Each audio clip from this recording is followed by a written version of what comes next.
स्वागत है दोस्तों। आज हम चलते हैं प्रेमचंद जी के साहित्यिक जीवन में और पहली कहानी पढ़ते हैं आत्माराम। वेदोग्राम में महादेव सोनार एक सुविख्यात आदमी था। वह अपने सायबान में प्रातः से संध्या तक अंगीठी के सामने बैठा हुआ खटखट किया करता था। यह लगातार ध्वनि सुनने के लोग इतने अभ्यस्त हो गए थे कि जब किसी कारण से बंद हो जाती तो जान पड़ता जैसे कोई चीज गायब हो गई हो। वह नित्य प्रति एक बार प्रातःकाल अपने तोते का पिंजड़ा लिए कोई भजन गाता हुआ तालाब की ओर जाता था।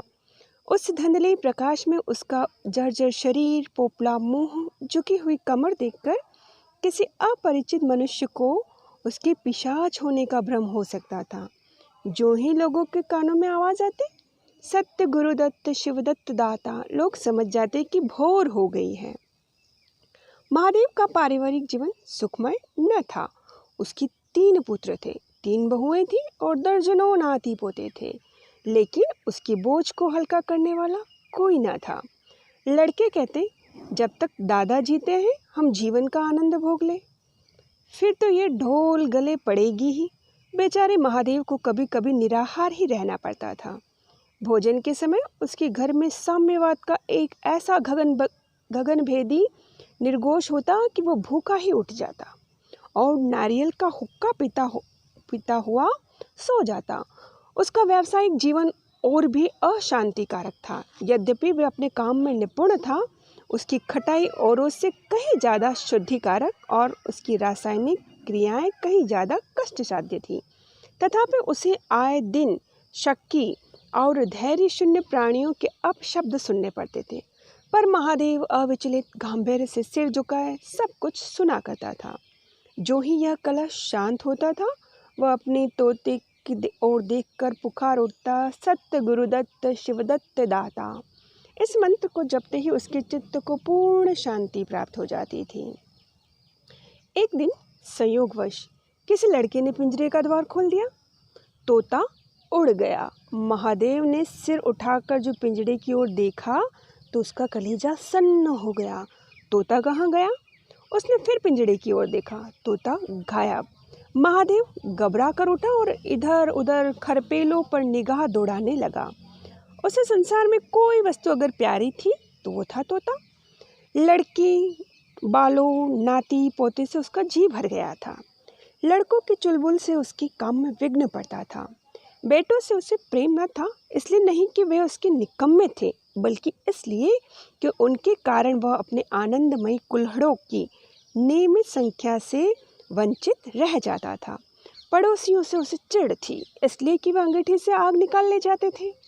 इन समस्त विघ्न बाधाओं से उसके लिए कोई पनाह थी तो था वह तोता। इससे उसे किसी प्रकार का कष्ट नहीं होता था। अब वह उस अवस्था में था जब मनुष्य को शांति भोग के सिवा और कोई इच्छा नहीं रहती। तो तोता एक खपरेल पर बैठा था। महादेव ने पिंजरा उतार लिया और उसे दिखाकर कहने लगा, आ सत्य गुरुदत्त शिवदाता। लेकिन गांव और गांव के लड़के एकत्र होकर चिल्लाने और तालियां बजाने लगे। ऊपर से कौवे ने काव काव की रट लगा ली। तोता उड़ा और गांव से बाहर निकलकर एक पेड़ पर जा बैठा। महादेव खाली पिंजरा लिए उसके पीछे दौड़ा। लोगों ने उसकी द्रुतगामिता पर अचंभा हो रहा था। मोह की इससे सुंदर, इससे सजीव और इससे भावमय कल्पना नहीं की जा सकती है। दोपहर हो गई। किसान लोग खेतों से चले आ रहे थे। उन्हें विनोद का बड़ा अच्छा अवसर मिला। महादेव को चिढ़ाने में सभी को मजा आता था। किसी ने कंकड़ फेंके तो किसी ने तालियां बजाई। तोता फिर उड़ा और वहां से दूर आम के बाग में एक पेड़ की फुनगी पर जा बैठा। महादेव फिर खाली पिंजरा लिए मेंढक की भांति उचकता रहा। बाग में पहुंचा तो पेड़ के तलुओं से आग निकल रही थी। सिर चक्कर खा रहा था। जब जरा सावधान हुआ तो पिंजड़ा उठाकर कहने लगा, सत्य गुरुदत्त शिवदत्त दाता। तोता फुनगे से उतरकर नीचे की एक डाल पर आ बैठा, किंतु महादेव की ओर सशंक नेत्रों से ताक रहा था। महादेव ने समझा डर रहा है। वह पिंजरे को छोड़कर आप एक दूसरे पेड़ की आड़ में छिप गया। तोते ने चारों तरफ घोर से देखा, निशंक हो गया, उतरा और आकर पिंजड़े के ऊपर बैठ गया। महादेव का हृदय उछलने लगा। सत्य गुरुदत्त शिवदत्त दाता का मंत्र जपता हुआ धीरे धीरे तोते के समीप आया और लपका के तोते को पकड़ ले, किंतु तोता हाथ में न आया। फिर पेड़ पर जा बैठा। शाम तक यही हाल रहा। कभी तोता इस डाल पर जाता तो कभी उस डाल पर, कभी पिंजड़े में आ बैठता, कभी पिंजड़े के द्वार पर बैठे अपने दाना पानी की प्यालियों को देखता और फिर उड़ जाता।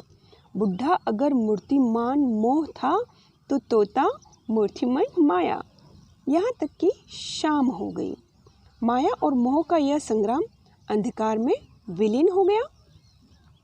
रात हो गई, चारों ओर निबिड़ अंधकार छा गया। तोता न जाने पत्तियों में कहाँ छिपा बैठा था। महादेव जानता था कि रात को तोता कहीं उड़कर नहीं जा सकता और पिंजड़े में आ सकता है, फिर भी वह उस जगह से हिलने का नाम न लेता था। आज उसके दिन भर कुछ नहीं खाया। रात के भोजन का समय भी निकल गया। पानी की बूंद भी उसके कंठ में नहीं गई, लेकिन उसे भूख न थी न प्यास।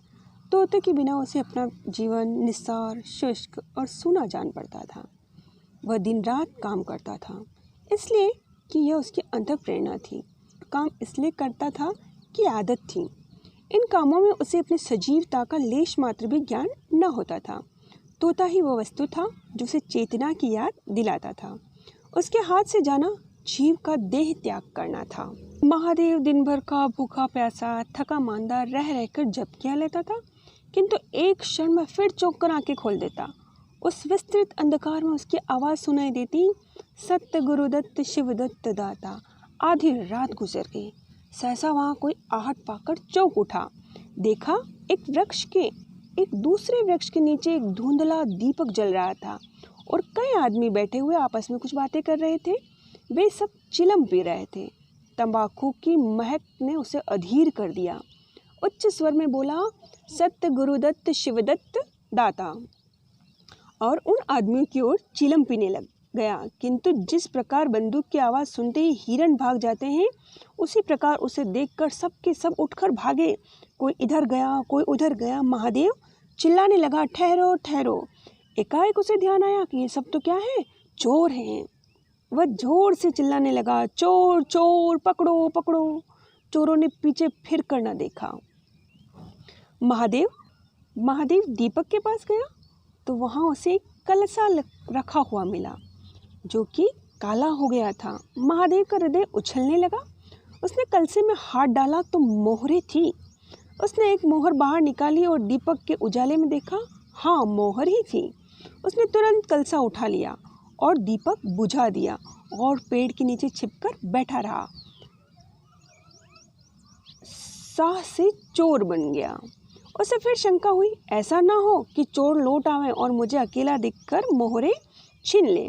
उसने कुछ मोहरें कमर में बांधी, फिर कुछ सूखी लकड़ी से ज़मीन की मिट्टी हटाकर कई गड्ढे बनाए, उन्हें मोहरों से भरकर मिट्टी से ढक दिया। महादेव के अंतर्नेत्रों के सामने अब एक दूसरा जगत था, चिंताओं और कल्पना से परिपूर्ण। यद्यपि अभी कोश के हाथ से निकल जाने का भय भी था, पर अभिलाषाओं ने अपना काम करना शुरू कर दिया। एक पक्का मकान बन गया, सराफे की एक भारी दुकान खुल गई, जिन निज संबंधियों से फिर से नाता जुड़ गया और विलास की सामग्रियां एकत्रित हो गई। तब तीर्थ यात्रा करने चले और वहां से लौटकर बड़े समारोह में यज्ञ, फिर ब्रह्मभोज हुआ। इसके पश्चात एक शिवालय और कुआं भी बन गया, एक बाग भी लग गया। वह नित्य प्रति कथा पुराण सुनने लगा। साधु संतों का आदर सत्कार भी होने लगा। अकस्मात उसे ध्यान आया कि कहीं चोर ना आ जाए तो मैं भागूंगा क्यों। उसने परीक्षा करने के लिए कलसा उठाया और 200 पग तक बेतहाशा भागा हुआ चला गया। जान पड़ता था कि उसके पैरों में पर लग गए हैं। चिंता शांत हो गई। इन्हीं कल्पनाओं में रात व्यतीत हो गई। उषा का आगमन हुआ, हवा जागी, चिड़िया गाने लगी। सहसा महादेव के कानों में आवाज आई, सत्य गुरुदत्त शिवदत्त दाता, राम के चरण में चित्त लगा। यह बोल सदैव महादेव की जिह्वा पर रहता था। दिन में सहस्त्रों ही बार ये शब्द उसके मुंह से निकलते थे, पर उसका धार्मिक भाव कभी भी उसके अंतःकरण को स्पर्श नहीं कर पाया। जैसे किसी बाजे से राग निकलता है, उसी प्रकार उसके मुंह से ये बोल निकलता था, निरर्थक और प्रभाव शून्य। तब उसका हृदय रूपी वृक्ष पत्र पल्लवन विहीन था। वह निर्मल वायु उसे गुंजरित न कर सकती थी, पर अब उस वृक्ष में कोपले शाखाएं निकल आई थी। इन वायु प्रवाह से झूम उठा, गुंजित हो गया। अरुणोदय का समय था। प्रकृति एक अनुरागमय प्रकाश में डूबी हुई थी। उसी समय तोता पैरों को जोड़े हुए ऊंची डाल से उतरा, जैसे आकाश से कोई तारा टूटे, और आकर पिंजड़े में बैठ गया। महादेव प्रफुल्लित होकर दौड़ा, पिंजरे को उठाकर बोला, आओ आत्माराम, तुमने कष्ट तो बहुत दिया, पर मेरा जीवन भी सफल कर दिया। अब तुम्हें चांदी के पिंजड़े में रखूंगा, सोने से मढ़ दूंगा। उसके रोम रोम के परमात्मा के गुणानुवाद की ध्वनि निकलने लगी। प्रभु, तुम कितने दयावान हो, ये तुम्हारा असीम वात्सल्य है। नहीं तो मुझ पापी पतित प्राणी कब इस कृपा के योग्य था। इन पवित्र भावों से आत्मा विह्वल हो उठी। वह अनुरक्त होकर कह उठा, सत्य गुरुदत्त शिवदत्त दाता, राम के चरण में चित्त लगा। उसने एक हाथ में पिंजड़ा लटकाया और बगल में कलसा दबाया और घर चला। महादेव घर पहुंचा तो अभी कुछ अंधेरा था। रास्ते में एक कुत्ते के सिवा और किसी से भेंट न हुई, और कुत्ते को मोरे से कोई विशेष प्रेम नहीं होता है। उसने कलसे को एक नाद में छिपा दिया और कोयले से अच्छी तरह ढककर अपनी कोठरी में रख आया। जब दिन निकल आया तो वह सीधे ही पुरोहित के घर पहुंचा। पुरोहित पूजा पर बैठे सोच रहे थे, कल ही मुकदमे की पेशी है और अभी तक हाथ में कोड़ी भी नहीं है। यजमानों में कोई सांस भी नहीं लेता। इतने में महादेव ने पंडित जी ने मुंह फेर लिया। यह अमंगल मूर्ति कहाँ से आ पहुंची मालूम नहीं, दाना भी मयस्सर होगा या नहीं। रुष्ट होकर पूछा, क्या है जी, क्या कहते हो? जानते नहीं हम इस समय पूजा पर रहते हैं। महादेव ने कहा, महाराज, आज मेरे घर पर सत्यनारायण की कथा है। पुरोहित जी विस्मित हो उठे। कानों पर विश्वास नहीं हो रहा था। महादेव के घर पर कथा होना उतनी ही असाधारण घटना थी जितनी अपने घर से किसी भिखारी के लिए भीख निकालना। पूछा, आज क्या है?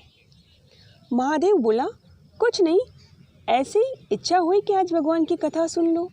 प्रभात ही से तैयारी होने लगी। वेदों की निकटवर्ती गांवों में सुपारी फिरी। कथा के उपरांत भोज का भी न्योता था। जो सुनता आश्चर्य करता, आज रेत में धूप कैसे जमी।